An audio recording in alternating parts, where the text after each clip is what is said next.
You like comic books? Nerd. Hey guys, it's Nate here from Closet Nerds. I hope you guys got a chance to see Fox's season premiere of their new series, Gotham. For those of you who haven't seen it and you're going to watch it, but you don't want any spoilers, I'd stop the video midway through. I'll give a spoiler alert to warn you when to turn it off.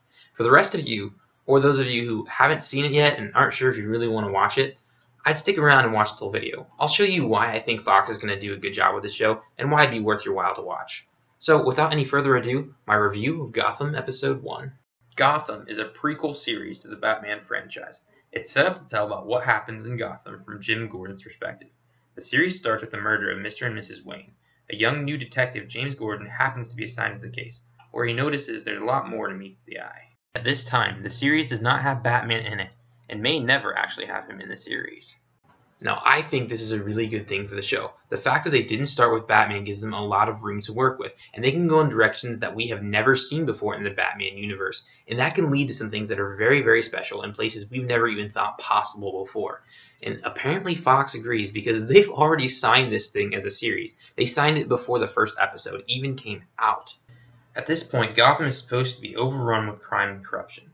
You really get this feeling from the show. It has a really dark and gritty feel to it, which I like.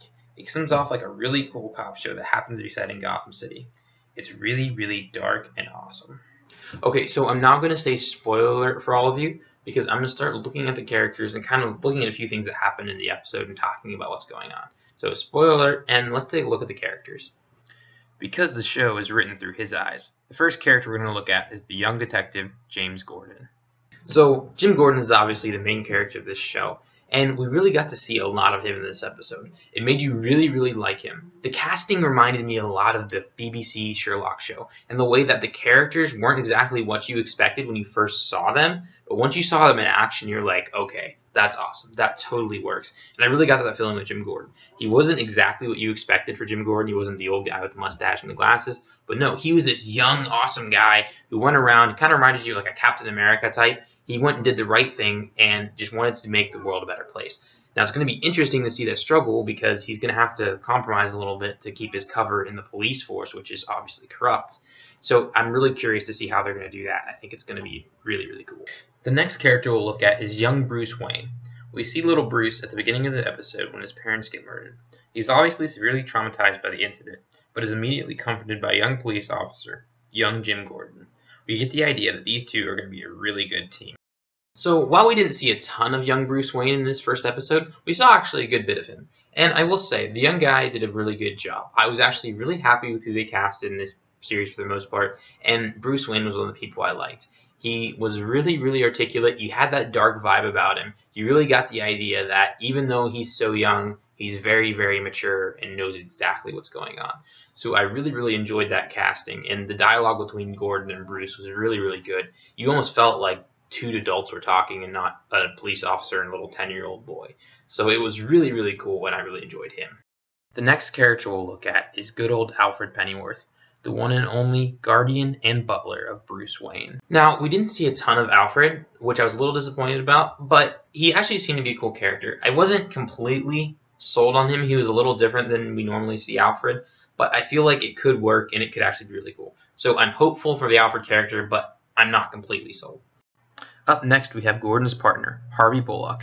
Harvey is a dirty cop that's a veteran of the Gotham PD. He was assigned to Jim Gordon as his partner. He has ties with the gangs in the city and is trying to teach Gordon how the city operates. Now, Harvey Bullock is another character that I'm really, really excited about. He's one of those guys in the comics that was always around but was never really a main character generally. But in this series, he's going to be, and I think it's going to be really cool to see more about him. Once again, the casting wasn't what you expected, a lot like Sherlock BBC once again. But once you saw him in action, it was like, this is the Sergeant Bullock that we've been waiting to see. And, I mean, he's just so cool. I mean, he's a bad guy, essentially. He's a dirty cop. But he has this persona of he doesn't want to be a bad guy. He just wants self-preservation. So he's more of a neutral character. And I really like that about him. And it's going to be really interesting to see how him and Gordon, work with each other. Because one is really good, being Gordon. The other one's really bad. So hopefully they'll be able to find some balance that'll make them work in the system, but we'll see how that does. And I think it's going to be a really cool point in the series. So now I want to talk about two of the last characters I want to talk about, and one was Penguin, and the other one was this lady named Fish. So Fish really wasn't in the comics. As far as I can, all my research, I haven't found her anywhere. I never read about her in any of the comics in my own personal reading. So she is an invention by Gotham itself. So we'll see what she hatches out to be. So she's probably just going to be a precursor for the Penguin. But we saw Penguin, and he was probably my favorite character of the entire night, maybe with the exception of Jim Gordon. Penguin was so good. I loved everything about him. Just his character, his persona, how he worked, how he even walked. They broke his leg at the end so that now he has like the penguin hobble. I love it. I love it. I love it. I love it. So he is going to be so much fun to watch in the future. So I want to look at a few Easter eggs and spoilers. So first, when we went into Gotham PD, so we saw this little mousy guy running around in Gotham PD. He had his suit on, his glasses, and they called him Enigma. Now that means that he is going to become the Riddler, because the Enigma was Riddler's before he was the Riddler. So that's going to be really cool to see how he interacts with the whole Gotham PD element and everything. So that's pretty nifty. Another little Easter egg we saw was Poison Ivy. We ran in and she was a little girl, this creepy little chick standing by plants. So it was a little weird, but I thought it was cool that they kind of throw her in there. They had a lot of little Easter eggs in there that I was really excited about. So I doubt she'll play any significant role. Maybe she will, I don't know. But I think that was more just for the fans. But either way, I was excited to see her. We also saw Catwoman. She really didn't do anything. It was Selena Kyle. She looked like a preteen teenage girl. We didn't know anything about her. She was just kind of randomly stalking about. So we'll see more about her in later episodes. So in the trailer for episode 2, we saw Penguin going on a little killing spree. He has his penguin limp. And obviously when people call him a penguin, he just gets set off. So it's going to be really interesting to see what happens now that Gordon has pretended to kill him. It looks like Bullock's going to be using that a lot of blackmail on Gordon, though Gordon didn't actually kill the Penguin. So it's going to be interesting to see what happens with that. Now, I'm really excited for episode 2. Well, guys, that's all the news I have right now. So hopefully this explained a little bit about Gotham for you. And for those of you who haven't been decided, I hope you give it a chance. I think it's going to be a really, really cool series. Maybe even be as good as like Arrow or The Flash. So anyway, guys, thanks for watching. If you have any questions about anything regarding Gotham or any other shows or games, leave a question in the comments. And be sure to subscribe so that you can see my next videos coming out. I'm going to hopefully be doing a walkthrough video on Shadow of Mordor as soon as that comes out. So that'll be really, really cool. We'll get to see that.